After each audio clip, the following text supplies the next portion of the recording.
नवरात्र का पावन पर्व चल रहा है और दशहरा आने वाला है। परसों दशहरा है और इस नवरात्रि से एक जो पर्व है, इस नवरात्रि में लोग जो है व्रत रहते हैं और माता से शुभ मंगल कामना करते हैं कि उनके जीवन में सुख शांति आए। लेकिन ये जो त्यौहार है, इससे क्या हम अपने सामाजिक जीवन में भी उतार कर इसे और भी बेहतर कर सकते हैं, समाज के बारे में क्या कर सकते हैं, इसी विषय में जानने के लिए समय है हम लक्ष्मण सेवा पीठ के महंत धीरेन्द्र वशिष्ठ जी के साथ और उनसे जानने का प्रयास करेंगे कि वो इस पर्व को किस तरह से देखते हैं और इसके महत्व को कैसे बताते हैं। क्या कहना चाहेंगे? नमो राघवाय, नमो लक्ष्मणाय। शारदीय नवरात्र की आप सभी को हार्दिक शुभकामनाएं। नवरात्र में हम क्या करते हैं?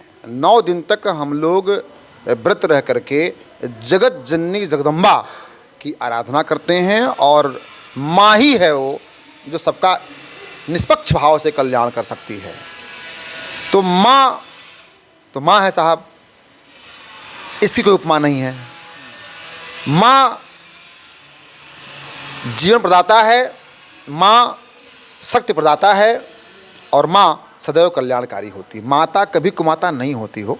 तो हम 9 दिन तक आदिमा जगत जननी जगदम्बा, जिन्होंने पूरी सृष्टि का निर्माण किया, जो हम सबकी जननी समूल रूप से, हम लोग अर्थात जितने भी लोग सनातनी हैं पूरे भारत में, पूरे विश्व में, सब लोग इस पावन पर्व का उत्सव मना के उनका पूजन वंदन करते हैं, माँ के 9 रूप का आराधना करते हैं और शैलपुत्री से लेकर कुसुमांडा तक का हम सब दर्शन करते हैं और माँ से विनती करते हैं कि हे माँ, आप शक्ति प्रदाता हो, बिना शक्ति के कुछ संभव नहीं है। और मैं लक्ष्मण जी का भक्त हूँ, है ना। जब तक राम ने एक को मारा तब तक अनुज कटुक संघारा। जब तक लक्ष्मण जी एक को मारते थे तब तक राम जी, तब तक लक्ष्मण जी करोड़ों को मार देते थे। और श्री रामचरितमानस में एक चौपाई है, महामोह महिषेष विशाला और राम कथा कालिका कराला। तो मैं राम भक्त हूँ, लखन भक्त हूँ और रामायण की कथा भी काली माँ है। और जब कलयुग के समस्त पाप महिषासुर की तरह हमारे ऊपर आक्रमण करते हैं, तब माँ काली उस महिषासुर का मर्दन करती हैं और हमारा मंगल करती हैं। शक्ति की पूजा, शक्ति आवश्यक है। No life without power. यदि हमारे पास, हमारे जीवन में शक्ति नहीं है तो हम बेकार हैं, अकर्मण्य हैं। इसलिए शक्ति की आराधना करनी चाहिए। और लक्ष्मण पीठ की ओर से हम लोग अभी दशहरा के पावन पर्व पे शस्त्र पूजन का भी कार्यक्रम थोड़ा सा करेंगे। अभी प्रारंभ है, आगे और वृद्धि होगी।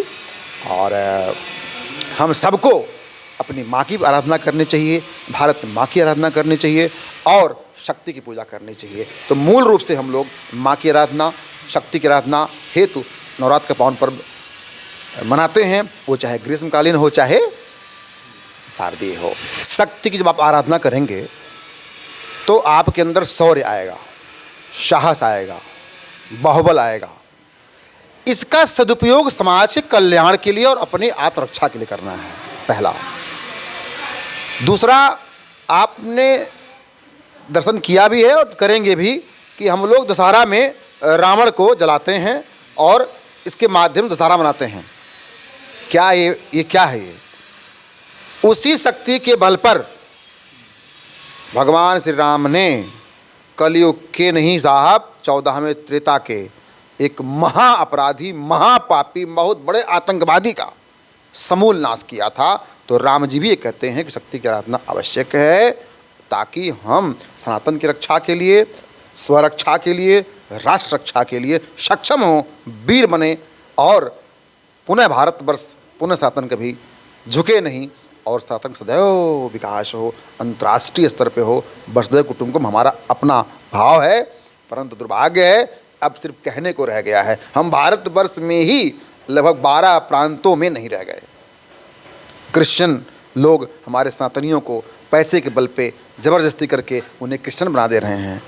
देश का मुसलमान भारत के गरीब सनातनियों को अपने शक्ति के बल पे उनकी बहन बेटियों को अपहरण करके उनके साथ तरह तरह का कुकर्म करके या उन्हें मार करके या उन्हें दबाव दे करके इस्लाम स्वीकार करा दे रहा है। दुर्भाग्य है हमारा और आपका, हम जहाँ कमज़ोर पड़े तहाँ मिटा दिए गए। इसलिए मैं बारंबार विनती करता हूँ कि बिना शक्ति के आपका जीवन संभव नहीं है। इसलिए शक्ति की आराधना कीजिए और संभव हो तो अपने साथ शस्त्र भी रखिए, जैसे माँ दुर्गा ने रखा, जैसे भगवान श्री राम ने रखा, जैसे भगवान लखन लाल ने रखा। तलवार रखिए और जो राम के ऊपर या राष्ट्र के ऊपर अपनी कुदसी डाले उसका नाक और कान काट डालिए। इसलिए शक्ति की आराधना होगी तो आपका मंगल होगा, शक्ति होगा तो आपका मंगल होगा। बिना ऊर्जा के आप बेकार हैं।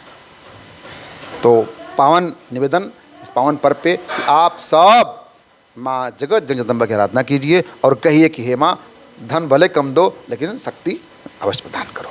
जय श्री राम, जय माता दी, नमो राघवाय, नमो लक्ष्मणाय। आप सबका मंगल हो।